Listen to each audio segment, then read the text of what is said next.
Bismillahirrahmanirrahim. Gila. Assalamualaikum warahmatullahi wabarakatuh.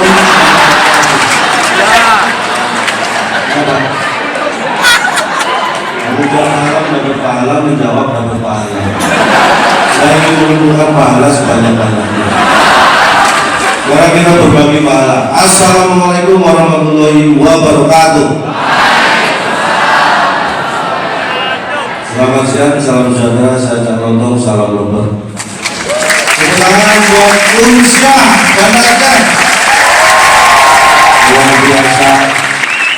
Tapi juga tidak lupa tepuk tangan buat guru kita tadi, Pak Toha, luar biasa juga. Gimana pendidikan maju, gurunya aja jadi guru.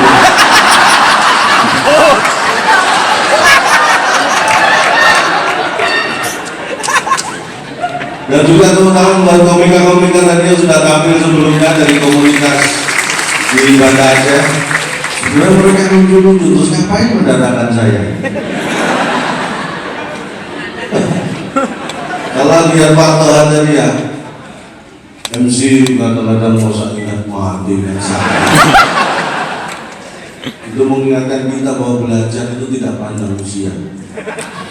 Benar, belajar itu harus mulai lahir sampai hayat di kandungan. Kalau Anda tahu kakek saya itu 86 masih belajar. Terakhir belajar jalan habis itu.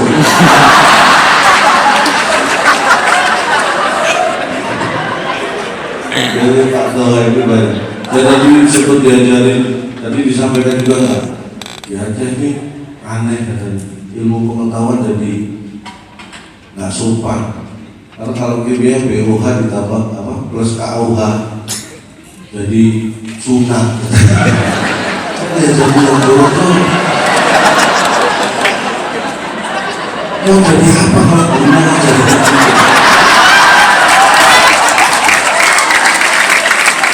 luar biasa. Seorang guru yang tak tahu mungkin sudah nggak ngajar lagi beliau ya, banyak waktu untuk cari materi. Karena dulu kalau Bung Hatta itu kan kita harus berat, kadang-kadang harus prihatin dengan nasib guru kita. Ya anak-anak muda kalian ini harus memikirkan. Bung Hatta pernah mengatakan dulu, koperasi itu sokok guru ekonomi. Nah kalau sekarang ekonomi guru sokok koperasi. Jadi ekonomi guru itu tergantung dari koperasi, terutama simpan pinjam. Mungkin itu juga yang mendorong Pak Toha seperti sekarang. Karena saya ngalami, saya punya anak, saya sudah punya anak. 10 tahun yang lalu anak saya waktu masih SD pulang ke rumah, Pak minta uang buat apa? Buat beli soal untuk latihan sekolah. Gurumu ini ngerti gak sih? Maksudnya gurumu yang suruh beli. Di rumah ini Bapak sudah banyak persoalan. Kita harus beli soal lagi. Kadang-kadang nggak ngerti ekonomi kita kan. Di rumah udah banyak persoalan, anak masih suruh beli soal. Mungkin gurunya yang beli persoalan kita di rumah biar habis. Tapi bagaimanapun juga kita ada di sini semua karena guru. Tepuk tangan buat guru-guru kita. Luar biasa. Dan lihat ini ujian kompak-kompak ya. Yang ganteng duduknya kumpul yang ganteng, yang cantik kumpul yang cantik, yang jelek nyebar. Oh benar, kalau jelek jangan kumpul, ketahuan jeleknya. Ini nyebar aja masih ketahuan, apalagi kumpul. Ya kan? Tapi percayalah, tapi yang jelek tetap semangat ya. Bagi yang jelek jangan pernah takut mencintai orang lain. Karena yang harusnya takut kan yang Anda cintai. Orang Anda jelek kok. Jangan ada yang takut, yang Anda cintai yang harusnya takut. Jangan mengambil porsi orang lain. Kalau saya kemarin di telepon panitia, saya mengisi acara stand up di Indonesia. Siap, saya nggak pikir bayar. Yang pikir kan panitia. Saya tidak terima. Kalau saya berpikir saya mengambil porsi pikir orang, itu ya nggak perlu. biar semua kan ada porsinya masing-masing. Nah, buat saya itu uang nomor 6 1 sampai 5 Pancasila. Jadi selesai Pancasila kan langsung bikin uang.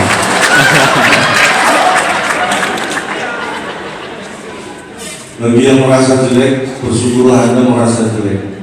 Karena kalau merasa jelek itu ada kemungkinan sebenarnya Anda cakep. Tapi kalau merasa cakep itu sudah pasti jelek. Percayalah, di dunia ini semua ada akhirnya. Orang sedih ada batasnya, orang bahagia ada endingnya, orang jelek juga meninggal. Jadi tetap semangat.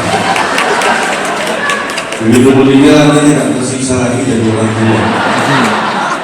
Jangan pernah pengen operasi plastik ya, biar cakep seperti saya, jangan. Karena operasi plastik itu bikin edik, ketagihan. Saya punya tetangga, menurut saya cantik, tapi iseng 2 tahun yang lalu mulai operasi plastik. Pertama hidung, merasa sukses 3 bulan berikutnya bibir, 4 bulan lagi dagu. Ini sudah 2 tahun hampir seluruh tubuhnya dioperasi plastik. Dan Anda tahu tetangga saya sekarang seperti jas hujan. Jadi kalau nggak pengen jadi jas hujan, jangan mulai operasi plastik. Tenang aja, saya punya tetangga jelek, tapi pacarnya banyak. Jelek-jelek juga sih.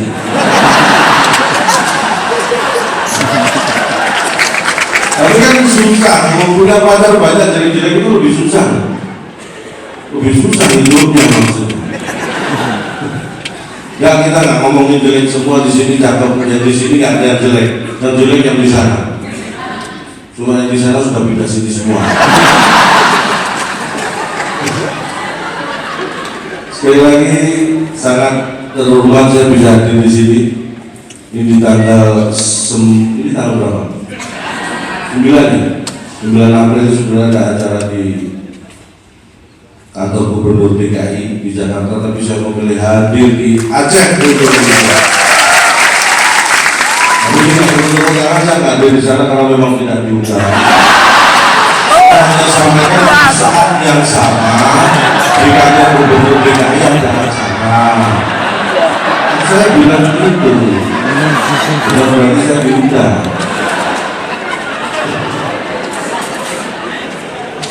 Saya optimis Aceh dengan orang-orang seperti Anda pasti akan maju. Tepuk tangan buat Aceh sekali lagi. Mungkin Anda itu baru pertama melihat saya langsung ya, padahal saya baru pertama kali di Aceh. Iya, nanti ironis ya. Anda paham maksud saya nggak sih? Kalau paham mana ya, sendiri aja nggak paham maksudnya. Jadi saya ingin katakan, saya sudah keliling di Indonesia, hampir semua provinsi sudah saya datangi, kurang 24 lah.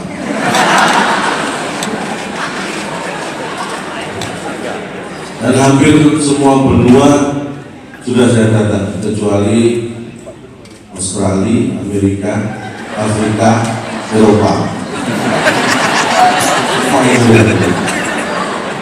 Ini boleh dikatakan saya sering keliling-keliling. 3 minggu yang lalu saya dikirim ke Kuala Lumpur, Malaysia. Saya nggak tahu siapa yang kirim, tiba-tiba saya di sana. Saya ini bangga menjadi warga negara Indonesia. Saya nggak tahu apakah Indonesia bangga menjadi warga negara. Kenapa saya bangga menjadi warga Indonesia? Tidak ada negara satupun di dunia yang bisa mengalahkan Indonesia dalam hal apapun. Sebutkan masalah apa? Apa? Nggak ada yang lain. Lagi, itu prestasi. Prestasi. Dan ternyata sebenarnya yang korupsi di Indonesia, orang Indonesia itu nggak banyak. Benar. Di dunia ini ada hampir 200 negara, 199 negara lain. Itu saya survei, yang korupsi di sana satu pun tidak ada orang Indonesia.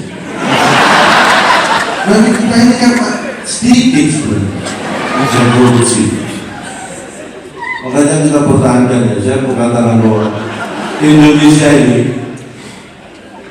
tidak akan runtuh gara-gara kita punya ribuan pengemis, tapi kita bisa jatuh gara-gara 10 koruptor. Makanya saya bertekad untuk mempertahankan koruptor tetap 9.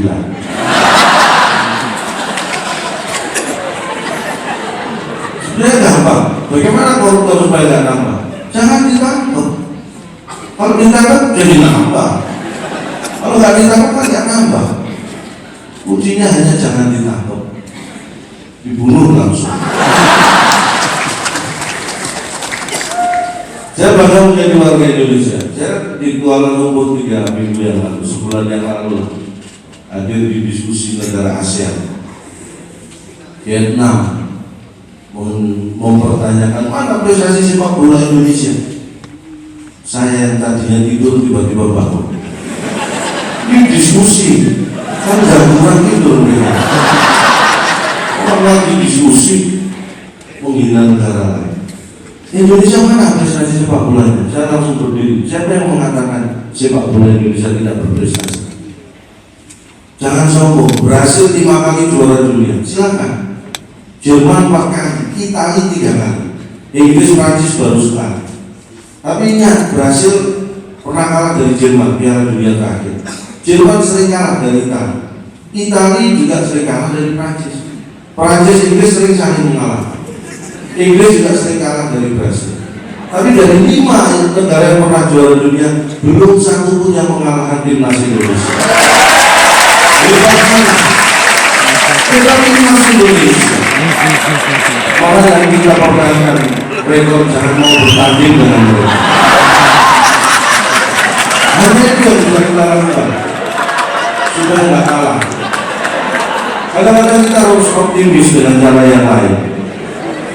Baru selesai saya bantah Malaysia, negara tetangga kita. Ya, negara tetangga. Katanya tetangga, masa ke tetangga harus naik pesawat?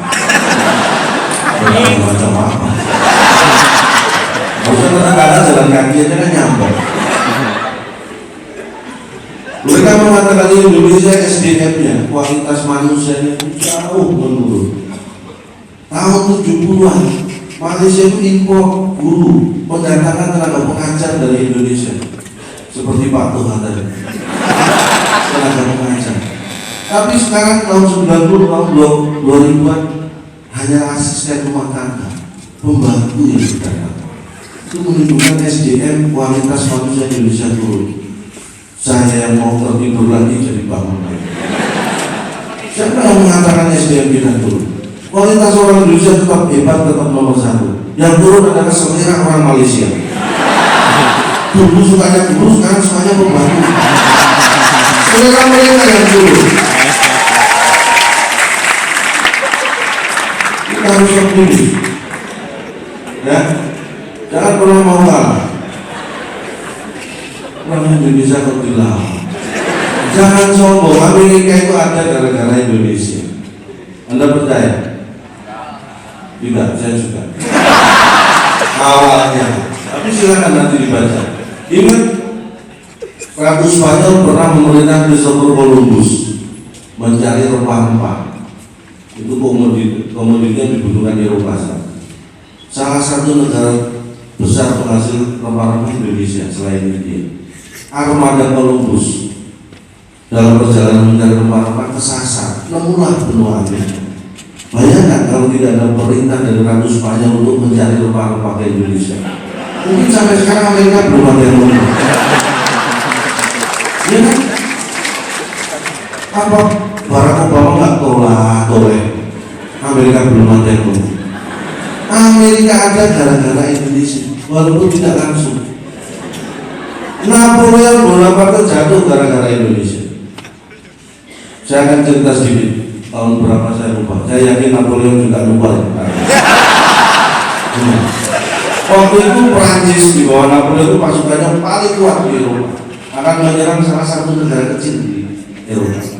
Persiapan sudah matang mau menyerang, tiba-tiba di saat yang hampir bersama Gunung Samalas, Sekarang kita sebut gunung Tamburan di Indonesia, meletus. Efeknya apa? Ini masuk 500-an gunung berapi terdahsyat di sejarah modern. Efeknya Eropa yang harusnya belum musim dingin tiba-tiba turun salju gara-gara gunung Tamburan di Indonesia. Napoleon sebagai penyerang tidak siap menghadapi iklim yang tiba-tiba berubah. Tuan rumah, karena tuan rumahnya lebih siap, kalah, jatuhlah Napoleon gara-gara gunung Tamburan di Indonesia. Kita nggak sempat pindahin gunungnya, Pak. Meletusnya di Indonesia juga, tapi Napoleon yang di Eropa bisa jatuh. Tepuk tangan buat gunung berapi. Kita mau pilih negara Eropa mana yang kita ingin jatuhkan, kita tinggal pilih gunung berapi mana yang ingin kita leduskan. Kita punya banyak stok gunung berapi. Kok mau melawan Indonesia? Dari mana? Mikirnya di mana? Amerika, Rusia itu ilmu antariksanya luar biasa. Sedang dilakukan dalam penelitian bagaimana orang bisa bertahan hidup di bulan. Mereka sudah sombong baru bisa seperti ini. Mohon maaf, orang tua saya, terutama ibu saya, dari dulu sudah mengajarkan pada saya, bukan hanya bertahan hidup di bulan, bagaimana bertahan hidup dari bulan ke bulan. Dari Januari ke Februari, Februari ke Maret ke April. Itu ibu saya yang dulu kan saya. Kok mereka sombong baru bertahan hidup di bulan? Kita sudah dari bulan ke bulan bertahan hidup. Hebat mana? Ya, negara Eropa yang maju ada yang mengeluarkan jutaan dolar hanya untuk eksperimen, menciptakan teknik namanya cloning, menciptakan generasi berikutnya sama persis. Itu cloning, jutaan dolar. Indonesia ratusan tahun tanpa spesial pun menciptakan generasi berikutnya sama persis, tidak perlu cloning. Kalau orang Jawa bilang cukup kelonan. Ya, dengan kelonan tercipta generasi berikutnya sama persis, bahkan males-malesnya juga. Apa nggak hebat kita? Kok mereka paham ya? Belum kenal Indonesia. Iya kan? Anda silakan googling di Yahoo. Kenapa? Ini masa insan kampus gaptek sih? Googling di Yahoo. Googling di Google. Ya bolehlah ya di Yahoo kalau gitu. Kan ya enak ya di Yahoo. Saya kalau mau googling, saya masuk yahoo.com, saya cari google.com baru googling. Itu lebih cepat. Lebih cepat menghabiskan kuota. 6 bulan yang lalu di mana? Di Sidoarjo kalau bahasa Jawa Timur, anak nelayan ini menemukan teknologi yang luar biasa, alat transportasi tanpa BBM. Ini akan digunakan di film James Bond berikutnya. Anak SMP mendapat penghargaan dari Jepang. Sederhana, alat transportasi tanpa BBM, becak tenaga surya. Becak disiapkan, orang suruh duduk, surya dipanggil, suruh becak tenaga surya. Ini ide luar biasa. Kalau kita pengen punya banyak tenaga surya, pemerintah tidak mengeluarkan peraturan pemerintah. Bayi laki-laki yang lahir sekarang harus mengandung unsur nama surya. Saya yakin dan insya Allah 20 tahun ke depan kita punya banyak tenaga surya berkumpul. Simple. Di Jawa Barat anak petani ada menemukan alat yang mendapat penghargaan dari Jerman. Anak lulusan hanya SMP dari Jerman mendapat penghargaan. Alat yang bisa menembus panjang dinding sampai tebal setengah meter, 50 cm. Alat itu diberi nama jendela. Apakah hebat? Saya itu saking penasaran, saya sampai survei. Saya ke luar negeri, saya waktu ke London di Inggris itu saya survei. Pelajar kita ini jauh lebih pintar daripada pelajar di negara maju. Saya survei.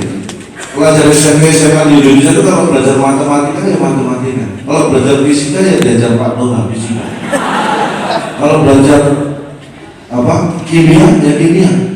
Saya Inggris, langsung saya lihat pelajaran fisika, saya buka bukunya bahasa Inggris. Pelajaran kimia saya buka bukunya bahasa Inggris. Bahkan pelajaran matematika saya buka bukunya bahasa Inggris. Mereka yang belajar bahasa Inggris, kita belajar semuanya. Karena jangan lihat kalau mereka pintar bahasa Inggris, kita belajarnya cuma bahasa Inggris.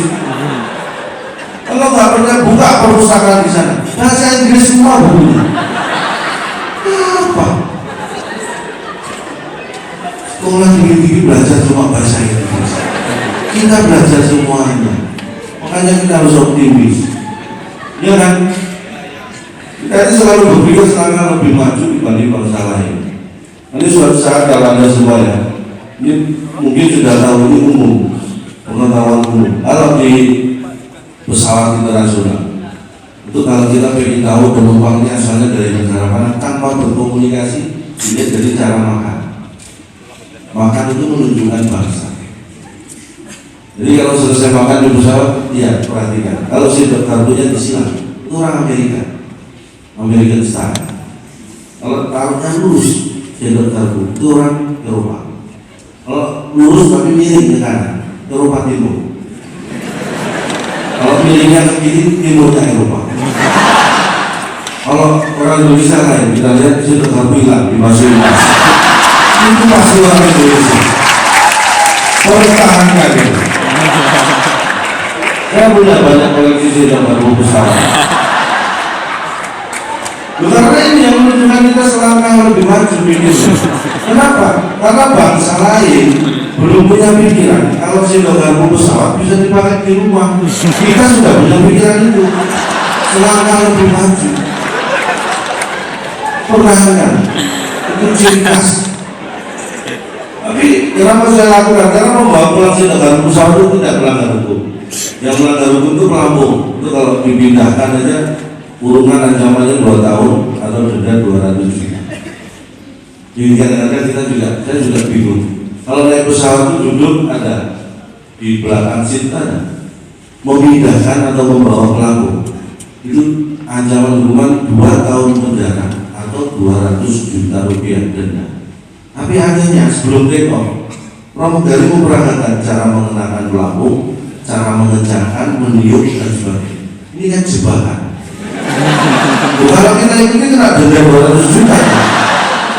Dikasih contoh cara pakai, kita dijebak. Makanya pentingnya asuransi di situ. Bagi Anda nanti kalau berpikir ke depan, asuransi bayarkan. Kalau ada kondisi seperti itu sampai kecelakaan meninggal, itu asuransi. Kalau kita nggak punya asuransi itu santunan maksimal 100 juta. Silahkan dihitung. Pesawat dalam keadaan nggak karuan, Anda pakai pelampung, pesawat misalnya jatuh, Anda meninggal, nggak punya asuransi, santunan 100 juta, tapi memindahkan dan memakai pelampung, dendanya 200 juta. Sudah meninggal, punya utang 100 juta. Apa nggak sedih? Makanya penting asuransi, perhatikan baik-baik. Saya hanya bercanda ya. Jangan dikira serius. Kalau keadaan darurat nggak apa-apa. Nanti ditagih kalau selamat. Kalau nggak selamat nggak ditagih. Tenang aja. Itulah. Tapi pertanyaannya kenapa kalau kita pikir sampai dijajah 350 tahun? Siapa yang bisa menjawab boleh pulang. Kenapa kalau kita ini pinter? Kita ini hebat, kenapa kita dijajah sampai 350 tahun? Karena kita tidak efektif, tidak efisien, itu kuncinya. Saya survei, ternyata letaknya di sini. Kalau kita ingat, kita mengusir penjajah yang senjatanya lebih hebat, kita mengusir dengan bambu runcing dan semangat. Ini luar biasa. Tapi setelah saya survei, ini ketidak efektifan kita di sini. Karena kalau buat bambu runcing itu kan ngumpulin bambu, diruncingi pakai golok, parang, lencong, arit, ya kan? Kalau kita berpikir efektif, lencong, golok, parang, arit kan bisa langsung buat musim penjajah. Kenapa harus meruncingin bambu dulu? Ini yang bikin 350 tahun dijajah. Coba kalau lencong, golok, parang, arit kita langsung gunakan untuk mengusir penjajah, Saya yakin nggak sampai 350. 345 tahun. Lumayan mirip 5 tahun. Itulah, kita ini sudah hebat, kita ini sudah luar biasa. Makanya jangan minder menjadi bangsa Indonesia. Saya kemana-mana keluar negeri, saya nggak pernah pakai bahasa lain, saya tetap pakai bahasa Indonesia. Saya ingin tunjukkan ke dunia bahwa Cak Lontong nggak bisa bahasa Indonesia. Kita harus yakin dengan bahasa kita sendiri. Nah, kenapa saya yakin ke depan kita maju? Karena saya melihat seluruh gedung kita semua sehat-sehat. Sehat itu penting. Tertawa itu indikasi kesehatan. Orang yang tertawa itu orang yang sehat. Yang tidak sehat itu yang ditertawakan. Ini sebenarnya ada ketahuan mana yang sehat, mana yang tidak sehat. Tapi Pak Toha luar biasa, walaupun tidak sehat umurnya masih panjang. 60 tahun beliau ini. Tapi walaupun tidak sehat tapi tetap bertahan, itu luar biasa. Sehat itu penting. Saya itu sehat nomor 1. Ini ada yang merokok ya. Mahasiswa ini saya inginkan jangan pernah coba-coba merokok. Merokok itu nggak baik. Saya anti rokok. Makanya sekarang saya merokok. Ini bagi yang tidak merokok jangan coba-coba karena itu bahaya, tidak baik untuk kesehatan. Jadi saya ini saking antinya rokok, makanya sekarang saya merokok.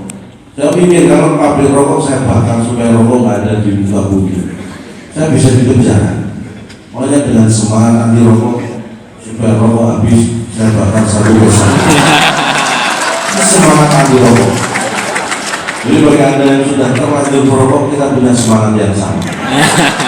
Karena kita sudah mengusulkan ke pemerintah merokok yang sehari menghabiskan 10 bungkus itu kalau meninggal akan mendapat gelar pahlawan nasional. Karena anda berani mengorbankan anda untuk ekonomi. Itu penting. Tapi yang tidak merokok jangan pernah coba-coba karena itu bahaya. Karena kalau saya merokok itu saya buat indikator kesehatan saya juga. Kalau saya merokok enak, wah saya sehat. Tapi kalau merokok hambar, berarti saya sedang sakit. Dan benar, kalau saya ke dokter, dokter pesannya mesti jelas. Kalau kamu merokoknya istirahat dulu, ini lagi sakit. Kalau sudah sehat, sudah sembuh, boleh merokok lagi.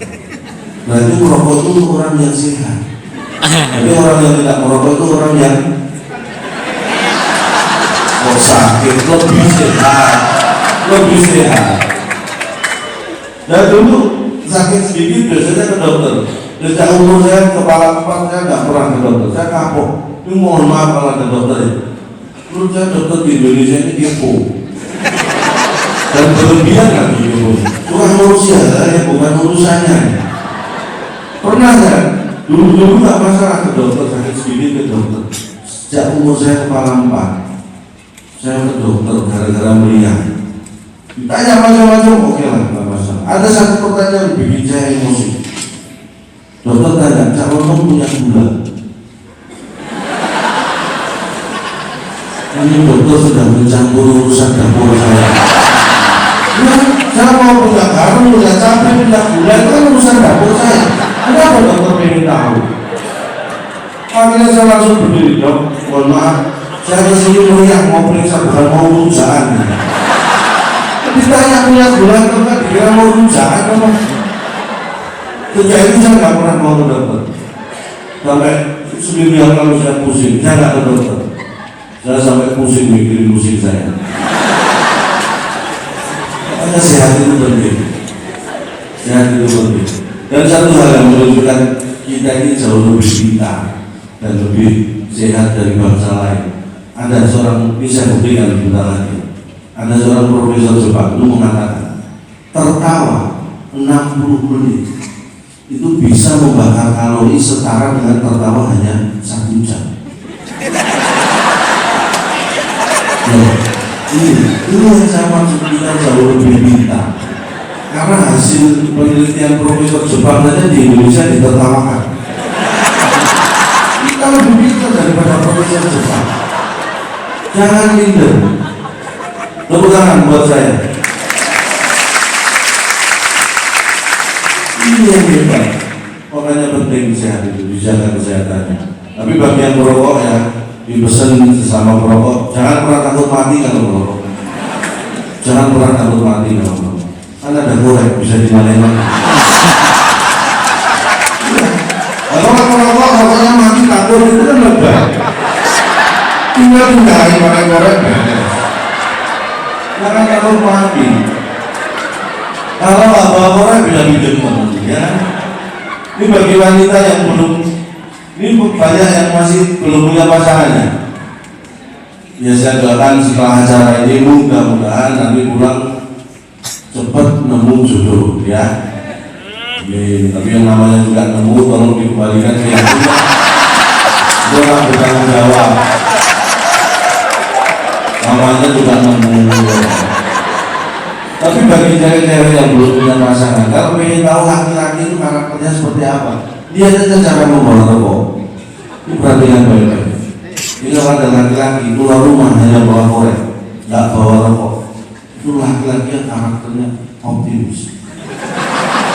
Dia yakin pasti nanti dapat rokok. Ada cuma bawa korek, gitu.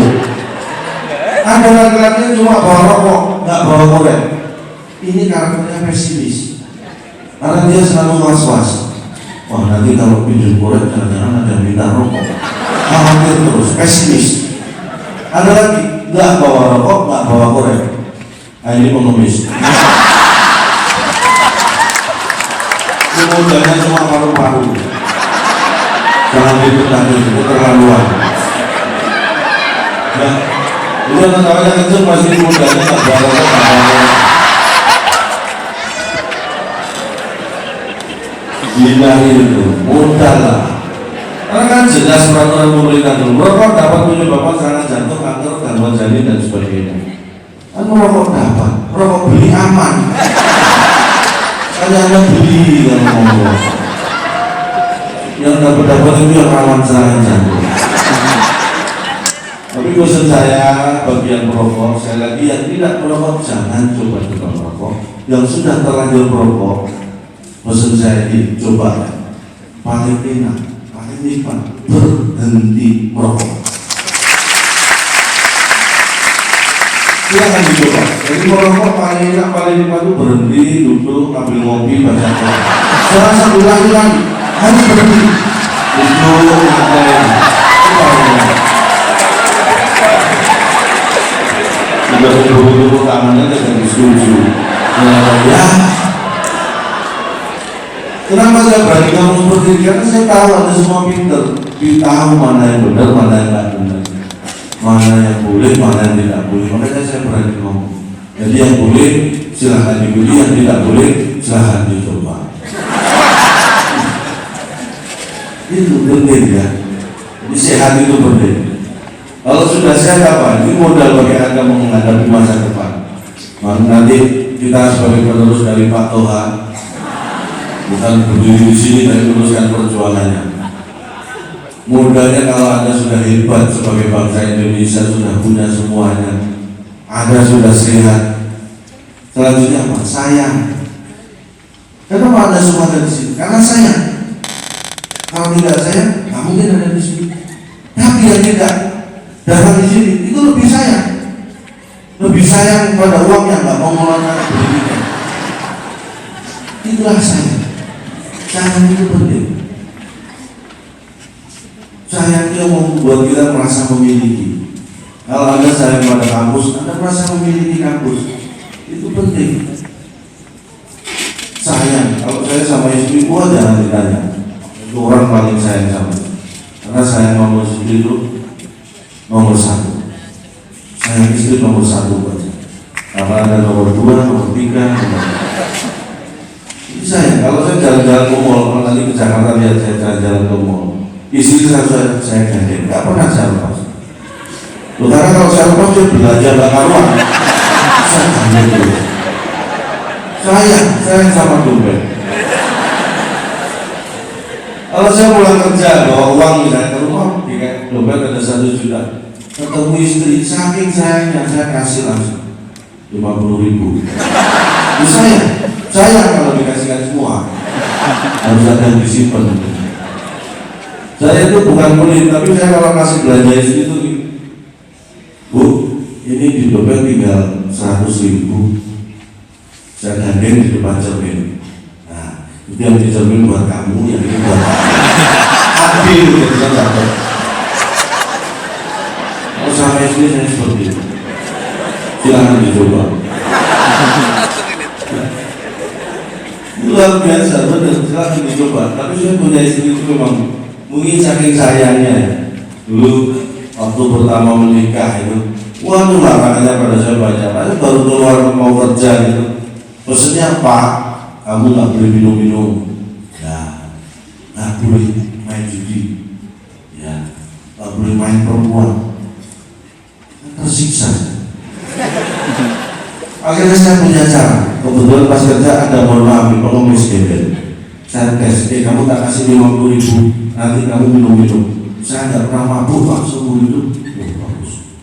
Tak kasih 100.000 kamu judi. Mending ditabung Pak, saya nggak pernah judi. Wah hebat. Tak kasih 200.000 kamu main perempuan. Dosa Pak, saya nggak pernah main perempuan. Kamu ikut ke rumah saya kasih 1 juta. Saya tunjukkan ke istri saya. Laki-laki kalau nggak pernah minum, nggak pernah judi, nggak pernah main perempuan, jadinya gembel. Apa pengen punya suami gembel?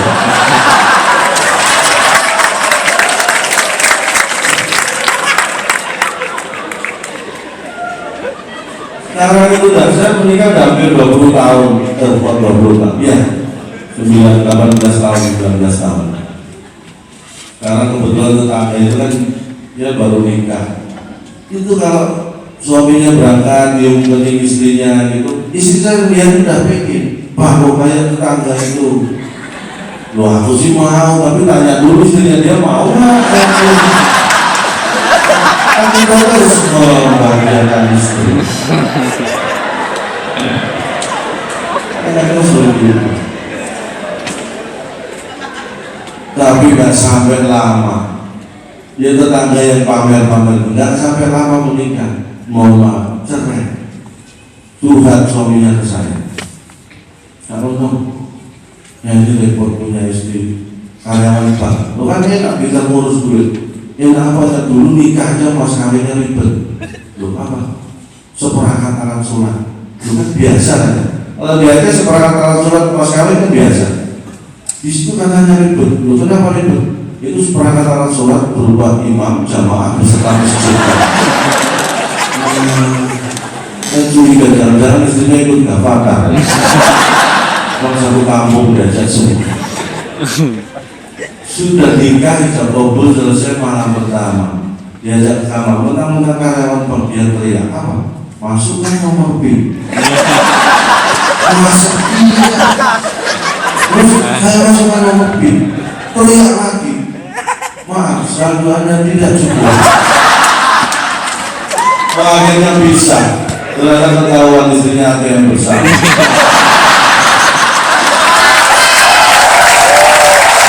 Yang kedua, carilah istri yang mencintai suami dan anak. Yang ketiga, carilah istri yang bisa mandiri. Dan yang keempat, usahakan ketiga-tiganya jangan saling mengenal. Usul bapak saya persis seperti Pak Tuhan. Jangan Pak Tuhan bapak saya.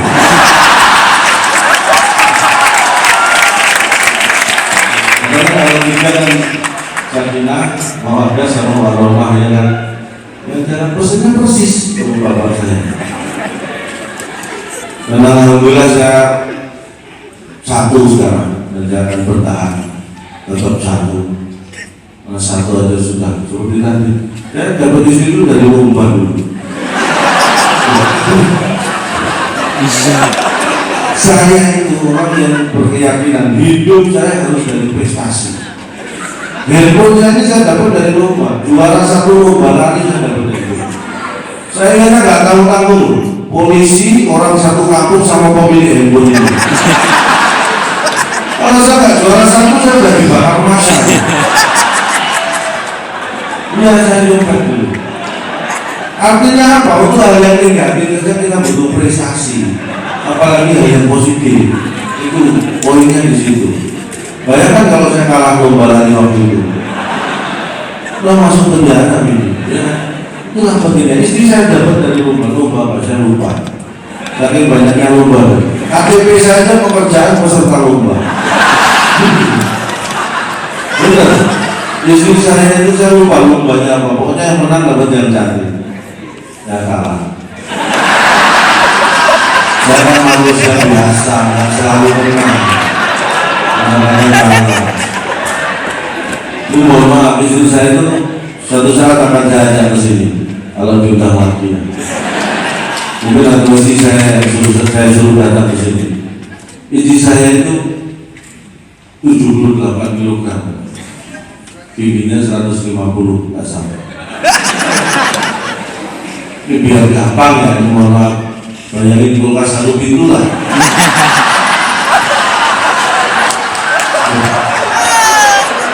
Tapi sebenarnya saya senang. Saya kalau milih istri sebenarnya seperti itu. Kalau saya disuruh pilih, sebenarnya saya akan pilih seperti itu juga. Kalau punya istri yang dulu pilih. Di rumah itu saya nggak perlu beli banyak perabot, rumah udah terasa penuh. Pilih. Yang ada istri cantik, itu resikonya besar. Marah enggak, itu saya nggak marah. Minta transfer langsung, kompensasi. Tapi saya punya istri yang luar biasa. Istri saya itu pintar masak. Jadi kalau saya, mah beliin kopi dong, masak saya, kan bisa sih. Dari anak sekolah, masak saya, pintar masak istri saya. Ada kalau di pasar. Nah kalau laki-laki itu kalau memilih cewek, nah ini apa? Dulu kenapa saya nggak muda di sini ya? Karena wanita di sini kalau saya melihat itu gimana? Sejuk gitu. Kalau di Jakarta, wah luar biasa. Tapi untuk saya muda juga nggak di Jakarta. Yang muda di Surabaya. Tapi sama aja Surabaya. Hati-hati kalau pilih pacar, terutama cowok. Mungkin kalau di sini mah aman orangnya. Kalau di Anda nanti, karena wanita itu kalau dilihat dari cara hidupnya itu ketahuan karakternya. Di Jakarta itu yang terlihat banget. Ada wanita yang duduknya rapat banget. Tasnya ditaruh segi kami. Tipe wanita yang protektif, menjaga barang berharga. Kan di tas itu kan ada handphone, dompet, gitu semua. Itu protektif. Tapi ada juga yang duduknya agak sembrono gitu, pakai rok, buka apa, nggak terlalu rapat tutupnya gitu. Itu yang tipe-tipe relatif lah. Kalau di Jakarta bilang relatif. Lalu ada juga yang mentang-mentang pakai celana panjang duduk di belakang ngangkang. Ada gitu di Jakarta, banyak itu. Itu tipe kesukaan saya. Tipe yang patriotik. Karena ingin menunjukkan di sana tempat lahir. Itu patriotik. Semangat heroin sebenarnya. Itu jadi pengen pulang kampung. Itu dari cara duduk, pakaian sudah kelihatan. Jadi kalau cowok ingin mendekati cewek itu lihat kebiasaan, kesenangannya pakai pakaian apa ini perempuan. Kalau sukanya pakai blazer, pakai jas gitu. Kalau pendekatan aja wisata ke gunung, dia suka pakai wisata gunung, kan dingin, makanya suka pakaian tebal. Tapi kalau suka pakai katun, kain yang tipis, itu kalau pendekatan aja ke wisata pantai, karena dia suka yang hawa panas. Tapi kalau lihat yang pakai rok ini kayak kok, nah ini wanita juga dijadikan objek wisata. Ini jangan dijadikan banyak. Yang berkunjung banyak, peronnya mahal lagi. Saya sering habis uang buat itu. Makanya sejak sekarang saya percayakan ngurus uang itu kepada istri. Karena prinsipnya kalau keuangan tidak dikelola wanita, ada kemungkinan dihabiskan wanita lain. Bisa pegang teguh. Karena istri saya serah. Jadi kalau saya apa-apa sekarang tinggal minta istri. Tepuk tangan buat istri saya lagi. Karena saya merasa berdosa. Jangan ngomongin istri lah. Ini siapa sih yang maksa saya nyuruh ngomong istri? Pak Tuhan pasti ya. Dari tadi nanya istri saya terus, makanya saya akhirnya coba di sini. Itu benar, sayang itu penting. Kalau sudah ada pinter, hebat, luar biasa, sehat, sayang, apa saja, sabar. Pak Tuhan contoh orang yang sabar. Saya kalau disuruh sekolah pilih guru, saya senang punya guru seperti Pak Tuhan. Kelihatan orangnya sabar. Ya saya dulu melatih sabar itu sejak SD. Sekolah masuk jam 7, teman saya setengah 7 sudah datang. Itu kan gak sabar. Jelas sekolah masuk jam 7 setengah 7 sudah datang. Gak sabar kan?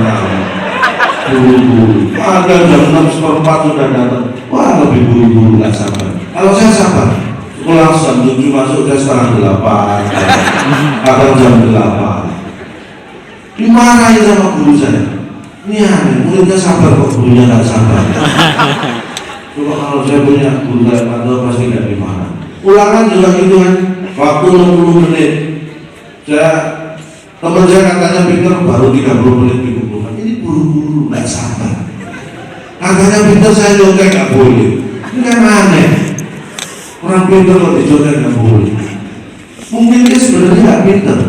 Makanya saya nggak boleh nyontek. Kalau saya nyontek, takut dia ketahuan sebenarnya nggak pinter. Jadi kalau Anda punya teman, Anda minta nyontek nggak boleh, itu berarti sebenarnya nggak pinter. Dia cuma takut kalau ketahuan nggak pinter, makanya nggak boleh nyontek. Kalau saya tawarin teman, kamu nggak nyontek. Kasih supaya ada teman nggak naik kelas. Kalau saya itu sabar, ulangan 60 menit ya 60 menit. Kadang sampai ditarik kali pengawas itu baru saya berikan. Sabar. 2 tahun saya naik kelas. Dikeluarkan sama kepala sekolah. Ya karena 2 tahun sabar, kepala sekolahnya nggak sabar. Pokoknya kalau nyari sekolah itu hati-hati, jangan sampai nanti anak-anak kita jadi korban seperti saya. Gara-gara guru kepala sekolahnya nggak sabar. Loh banyak loh, saya di diskusi manapun banyak mengatakan siswa, mahasiswa atau murid atau apapun sekarang dikatakan malas gak aktif. Ini saya orang pertama protes. Saya yakin semua pasti pernah jadi murid, jadi siswa. Di sejarah manapun, dunia manapun, tidak ada namanya siswa tidak aktif, siswa malas, itu tidak ada. Kalau mau ada, hanya mungkin karena yang lain lebih rajin. Tapi pada dasarnya tidak ada siswa nggak aktif. Ini contoh, sekolah biasanya masuk jam 7 bel bunyi, siswa suruh masuk. Paling 3 menit kemudian guru baru datang. Siapa yang nggak aktif? Bel bunyi istirahat, murid lari ada ke kantin, ada main bola, main basket. Paling guru jalan pelan-pelan ke ruang guru ngobrol dengan guru yang lain. Siapa yang nggak aktif?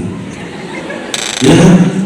Guru membuat soal ulang ujian, siapa yang suruh mengerjakan? Murid. Siapa yang malas? Murid sudah mikir mati-matian mengerjakan soal dikumpulkan, sampai di rumah diperiksa guru. Ada yang salah? Apa dibenarkan? Enggak. Padahal guru tahu jawabannya betul. Siapa yang malas? Jadi prinsipnya siswa dan guru yang malas sebenarnya adalah kualat ini. Berusaha. Jangan berani ngomong, saya hanya berani mancing. Gak ada guru malas juga. Tanpa guru kita tidak akan seperti itu. Apa?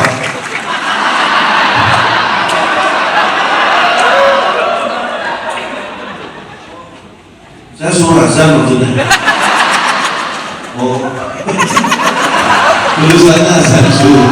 Saya suruh azan juga. Memang saat nggak ada. Kan yang biasanya azan kan saat. Saat nggak ada ya. Biasanya saat azan dulu, saat azan maghrib. Ini kok ngomong azan dulu.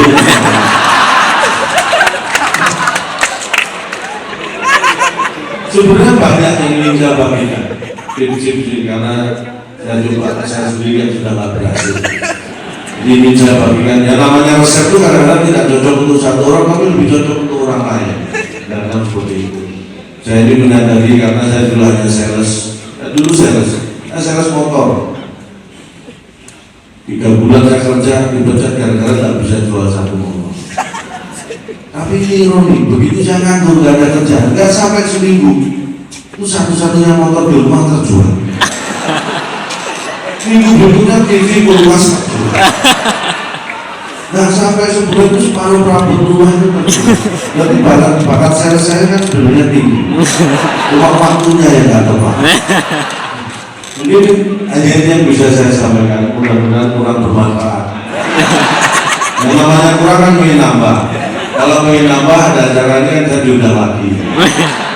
Tapi mudah-mudahan semua dalam keadaan sehat, nantinya kembali di rumah kita bisa berjumpa lagi. Kalau ada kata-kata yang salah mohon dianggap benar, karena tak ada daging yang tak retak. Jadi atas nama keluarga besar Gajah, saya mohon maaf tidak bisa menghasilkan daging yang tidak retak. Nah itu orangnya sumpah, saya mengakomodir semua makhluk hidup. Sekali lagi, saya ingin berjumpa kembali dengan Anda mudah-mudahan di waktu yang dekat. Karena saya dengar dari Pak Taufik acara apa? Library Fiesta ini kan diadakan sebulan sekali Pak ya. Iya Pak. Saya siap.